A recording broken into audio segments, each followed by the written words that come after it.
দেশের মানুষ যখনই দেখেছে সংসদে মানুষের কথা বলা হচ্ছে না, তখনই মানুষ কিন্তু সংসদে ঢুকে গিয়েছে। আবারও ভবিষ্যতে যখন আমরা দেখব, এদেশের মানুষ দেখবে যে এই পার্লামেন্টে, গণপার্লামেন্টে গণমানুষের কথা বলা হচ্ছে না, তখন কিন্তু মানুষ সংসদে ঢুকে যাবে। এমন একটি কথা এনসিপি নেতা নাসিরউদ্দিন পাটোয়ারি বলেছিলেন।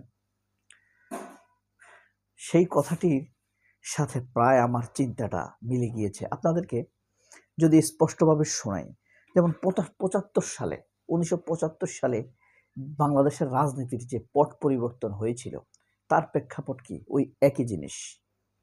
এরপরে 1996 সালে, 91 থেকে বিএনপি ক্ষমতায় ছিল, 96 সালে এসে যে পরিবর্তন ঘটেছে তাও একই জিনিস। 2000 সালে, 2006 সালে যা ঘটেছে একই জিনিস। 24-এ তাই হচ্ছে, 26-এ কেমন হচ্ছে তার আমরা হিস্ট্রিটা আসলে টানব। অসংখ্য মানুষকে আসলে একরকম ভুল বুঝিয়ে মুক্তিযুদ্ধ নামের একটি প্ল্যাটফর্ম তৈরি করে ভারত রাস্তায় নামিয়ে দিয়েছিল, নানান মিথ্যা তথ্য অপতথ্য ছড়িয়ে। আইকন হিসেবে সামনে রেখেছে তারা শেখ মুজিবুর রহমানকে।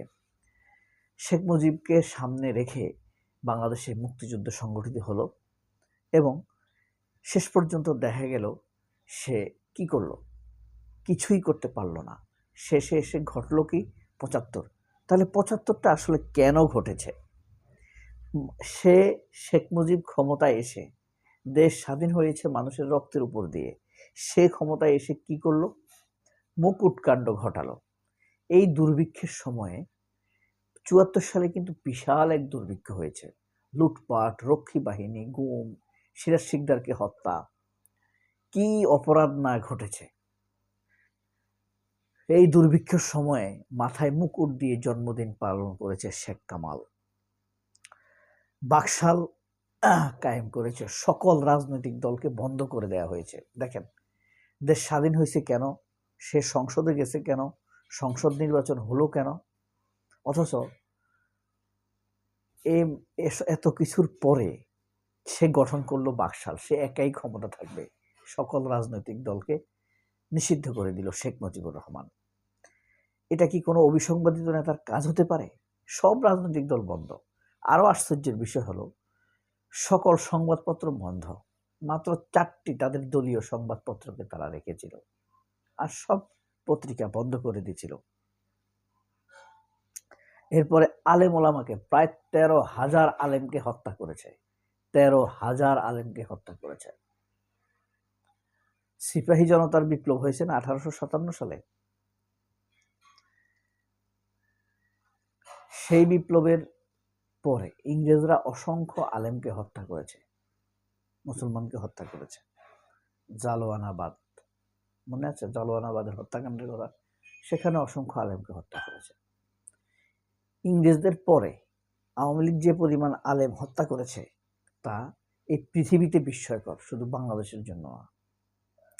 তাহলে দেখেন, আলেম হত্যা করলো, তারপরে আপনার এই ফ্যাসিবাদের কার্ড হিসেবে শেখ মুজিব তখন দাঁড়িয়ে গেল, লুটপাট হলো, দেশের মানুষ দুর্ভিক্ষে মারা যাচ্ছে, আর শেখ মুজিবের 2 মেয়ে তখন জার্মান মার্কেটিং করে। এই হইল তাদের অবস্থা। তো একনায়কতন্ত্র জেঁকে বসেছে, বাকশাল কায়েম করছে। এই যে মাসুদ উদ্দিন আছে না, এখন জেনারেল মাসুদ উদ্দিন, সে তখনকার রক্ষী বাহিনীর অফিসার। সে একজন পিওর সেনাবাহিনীর লোক না। এই যে দুর্নীতি করে ঘটনাটা ঘটেছে 75-এ।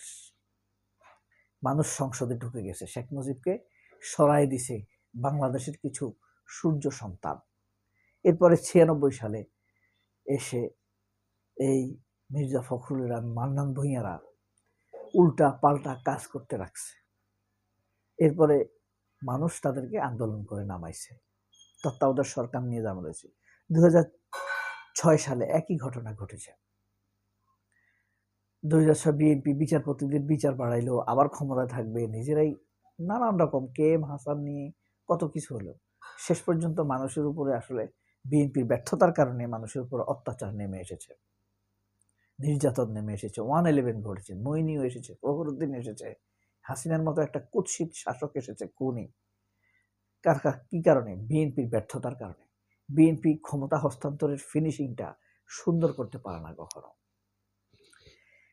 এই দেখেন, যখনই মানুষ বিরক্ত হয়েছে, দেখেছে তাদের যেই সংসদে তাদের কথা বলার কথা, তাদের নিয়ে সরব থাকার কথা, তাদের কথা হচ্ছে না, তখনই মানুষ হুড়মুড় করে সংসদে ঢুকে গিয়েছে।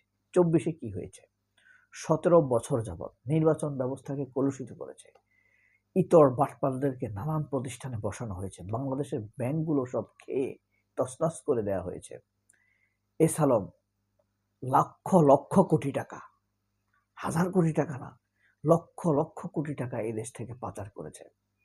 বাংলাদেশের এই পর্যন্ত যত ব্যাড ডেপ্ট হয়েছে, অনাদায়ী ঋণ হয়েছে, তার অর্ধেক কোম্পানি হলো এস আলমের কোম্পানি। 11টি সংসদে পাশ করা মানে সংসদে ঘোষণা করা 20টি শীর্ষস্থানীয় ঋণ খেলাপি কোম্পানির মধ্যে এস আলমেরই হলো 11টি। বুঝেন, এস আলমের কোম্পানি হলো 11টি। 2 লাখ কোটি টাকার উপরে সে ঋণ নিয়েছে।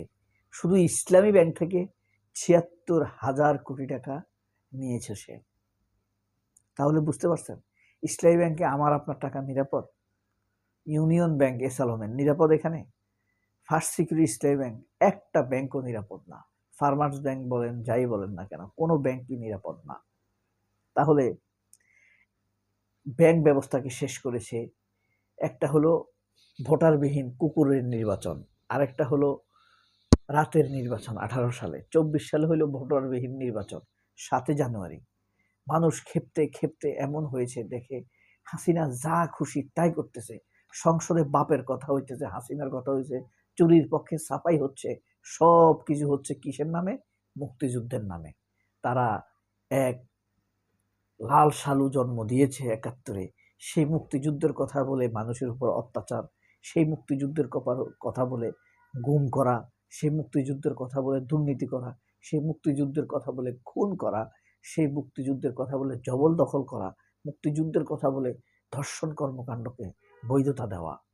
এটাই ছিল হাসিনার, খুনি হাসিনার 17 বছরের রাজনৈতিক অ্যাক্টিভিটিস। মানুষ নিশ্চিত হয়ে গিয়েছে এটা আর আমাদের তো নাই, বরং এই দেশ বিরোধী, সংসদে আমাদের কথা হচ্ছে না। তখনই মানুষ হুড়মুড় করে সংসদে ঢুকে গিয়েছিল নিজের বুকের ভিতরে থাকা চাপা কথাগুলো প্রকাশ করার জন্য। দিল রক্ত, কয়েক হাজার আহত হলো, হাসিনা পালিয়ে গেল, এসেছে নতুন স্বৈর শাসক। তখনই মানুষ বলছে এক জালিম গেছে, আরেক জালিম হাতে ক্ষমতা তুলে দিতে চায় না। আসলে আমরা দেখতে পাচ্ছি কারা এই কথাগুলো বলেছে আমরা জানি না, তাদের কথাগুলো সঠিক। জালিমে তারেক রহমান জালিমের ভূমিকায় অবতীর্ণ প্রমাণ করেছে আমাদের বোন বিবি সওদা সুমি অ্যারেস্ট হওয়ার মাধ্যমে। সওদা সুমি নতুন ফ্যাসিবাদের প্রথম অ্যারেস্ট। শহীদ সুমাইয়ার মতো সেই রাসূল সাল্লাল্লাহু আলাইহি ওয়াসাল্লামের যুগে। সবাই অনেক ভালো থাকবেন। আল্লাহ হাফেজ। আসসালামু আলাইকুম।